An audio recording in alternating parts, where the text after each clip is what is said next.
Dito tayo ngayon sa project natin, Wakal. Ito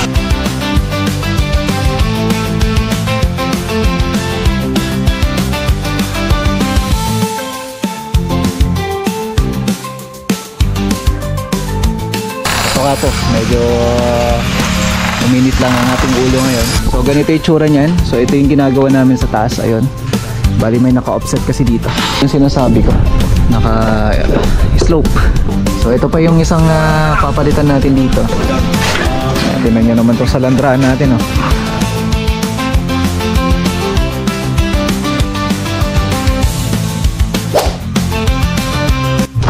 Magandang araw.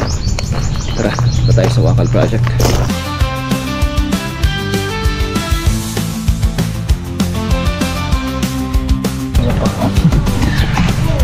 Wakal.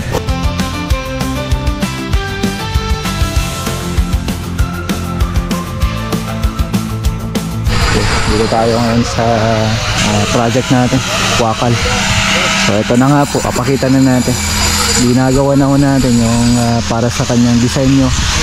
Ayan, no, may moldura tayo doon. Ito nga po, pinapasintahan ko na dito sa part na to. Asintada doon, tapos sa plumbing. So lahat na po, inaayos na ho namin. Sabay-sabay na mga tropa dito. Ito nga po, medyo uminit lang ang ating ulo ngayon. Para sa isang bagay na nagulat ako bakit nagkaroon ng pintura yun. So hindi lang kami nagkaintindihan, pero sabi ko nga, napaka-importante na lagi tayong nagtatanong sa mga proyekto na ginagawa natin. So hindi naman po kawalan mga kamasta na magtanong tayo. So tingnan nyo to, ha. Ayan kasi ay cladding po yan. Ayan, yung nakikita nyo na yan, itong maluwang na to. Kaya po siya may moldura doon. Pinalagyan ko ng moldura dito kasi may cladding yan. So yan yung isang ginagawa namin ngayon. Ngayon dahil sa napinturahan siya, ayoko naman na makita na ganyan. Papagrind ko siya kaagad. Sa bagay, ang kagandahan yan, madali lang naman siya grinderin. Matanggal lang yung naka-coat na primer niya dyan, kasi ang ginawa nila dyan, primeran lang naman. Kagandahan, hindi pa naman na masilyahan, no? Sabihin, madali lang siyang tanggalin. So ganito kasi mangyayari dyan. Ito, ang part na to, cladding yan. Ayan, dito sa part na yan. So pinalagyan ko na ng moldura yan. Ayun, so may part dito. Para sa akin, sayang kasi yung oras, sayang yung materyales na napunta dyan. Nangihinayang ako eh. Kahit sabihin mo na nasaglit lang yan, naglaan ka lang dyan ng kalahating oras, o kaya sabihin mo na mga 20 minutes ka mo. Kasi ayan eh, hindi naman madaling pinturahan, gawa nga nung mas mataas mo. So ngayon, grinder rin para magasgas. Kasi nga, tile cladding ilalagay natin dyan. Hindi naman po pwede na kapag may pintura, tinatiles kasi natin. Yun yung pagkakamali ng karamihan eh. Yung iba kasi ginagawa nila, diretso silang nagtatiles na kahit na alam nila na may pintura. Hindi nyo ba alam na po pwedeng magkapak yun, no? Hindi nyo ba alam na po pwedeng masira yung installation nyo, lalo na kung ganito kataas.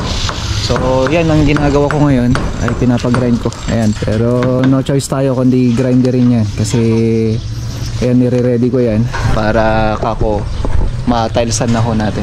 So ganito yung tsura niyan. So ito yung ginagawa namin sa taas. Ayun, bali may naka-offset kasi dito. So may part na yan. So bali nilalagyan namin ng suporta, mga bakal at saka alambre, para siguradong di mahuhulog yung palitada natin. So medyo ang kapal lang naman nito, nasa 2 inches lang naman. So naglagay na rin kami ng moldura para dito sa baba niya. So isa pa dyan na napansin ko ay kailangan naka-slant yan. So sabi ko na naman, grinder rin. So sa mga proyekto kasi usually nagkakaroon tayo ng mga problema, na kaya nga po yung trabaho namin, kagaya ko, trabaho ko po yan na kailangan mabantayan at saka maayos. So nakakapanghinayang mga kamasta na minsan nasasayang yung oras natin. Ito yung ginagawa natin ngayon. So, marami pa akong papalagay dyan. Kagaya na ito, sintada to. So yung pinapasintahan ko ngayon, tapos ito, maasintahan nyo. So kung titingnan natin dito, okay, so pag sinasaba kasi natin na naka-plus, nakasagad po yan lahat. So papalitadahan na lang natin to. Ganon din doon sa baba. So yun yung habulin natin ngayon. Yan, dito sa part na to. Bali, pinabend ko na yung bakal dito. Tapos papadagdag ako na isang bakal dito. Tapos magkakaroon kami ng stiffener. Then palitada rin ha dito. So ayan yung nandito sa may side natin. Para dito sa side view niya. Ayan, ito na yung mga ginagawa nila ngayon. Nagpapatayo kami ng mga para dun sa may dinaanan ng mga downspout natin. Ilalagyan natin ng yung ating cement board. Tapos pre-frame ng metal paring para maitago. So parang akala mo may column dyan, pero hindi po yan column, kundi lalagyan na lang ko ng metal paring yan. So yan yung paraan natin para maitago tong mga pipe nya. So malaking bagay po yan. Naglalagay ng ating mga cement board para maitago tong mga downspout natin, para hindi siya pangit tingnan, at the same time mas malinis siya kung titingnan natin. So yun din, tatago rin natin yan. So bali ngayon yan, papalitadahan na nila yung bandang taas. So tara, tingnan natin yan para ma-inspect muna natin bago nila trabahuin, no? So isang paraan na ginagawa natin. Okay, tayo dun sa taas. Ito.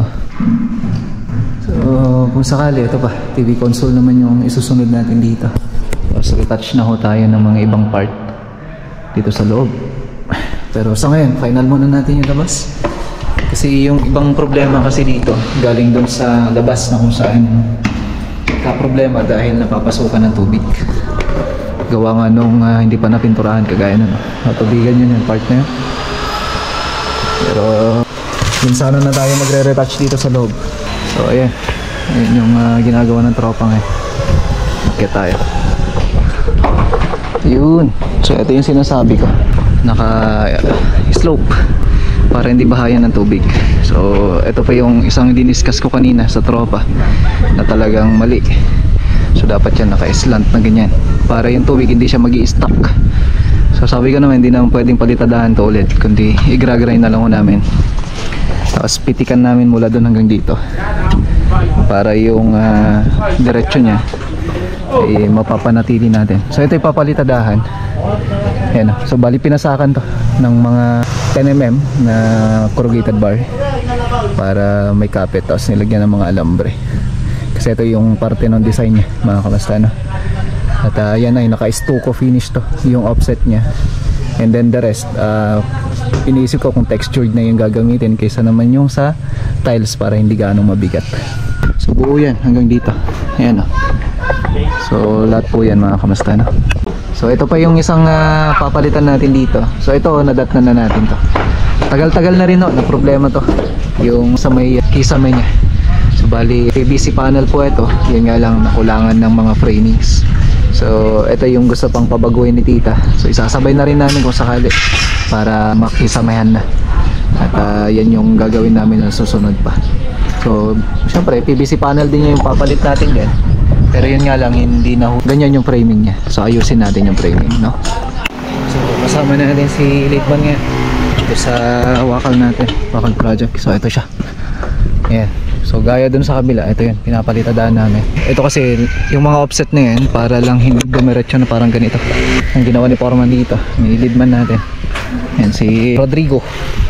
So bali nilagyan niya na lang to. Sige, tama lang naman. Tapos nilagyan ng mga bakal. Kasi ito pa yung susunod na gagawin nila. Yan, 15cm yan.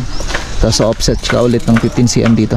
Dito lang. Dito lang siya. Parang kwan lang niya para hindi diretso o kaya sasabay dito. Now, pag ganyan na, 15cm din pag ganyan. Yung mga susunod na gagawin nila dito. So ito yung ginawa ko dati.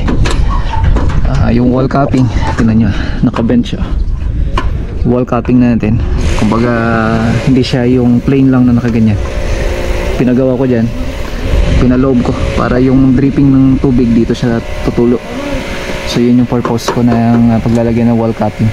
Kasi pagka diretso yan, ito kasi may possibility na dito lang siya tutulo, hindi siya bigla na pupunta sa wall, no? Maliban kung malakas yung hangin at saka tubig, talagang hindi naman maiwasan yan. Okay, so pakuha tayo ng merenda. Mag-merenda muna yung tropa. Merenda muna tayo, papamerenda si Madam Bitray Shop. So bali ito na, pinapasintahan ko na dito. Tapos to metal tubular nito dito, both side. So, sabay na rin ang plumbing natin mga kamasada.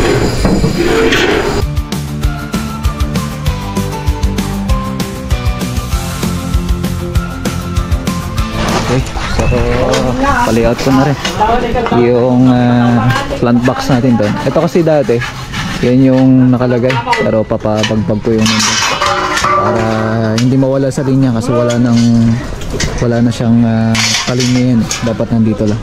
Yan yung plant box niya. Kasi ito kung sakali buo na ho yan kung ilalandscape to. So, kailangan lang namin buuin yung harapan niya para yung pagpintura maganda na yung kalalabasan. Ayun o. So natapos na. Tingnan nyo naman to sa landraan natin o. Pang muscle up daw.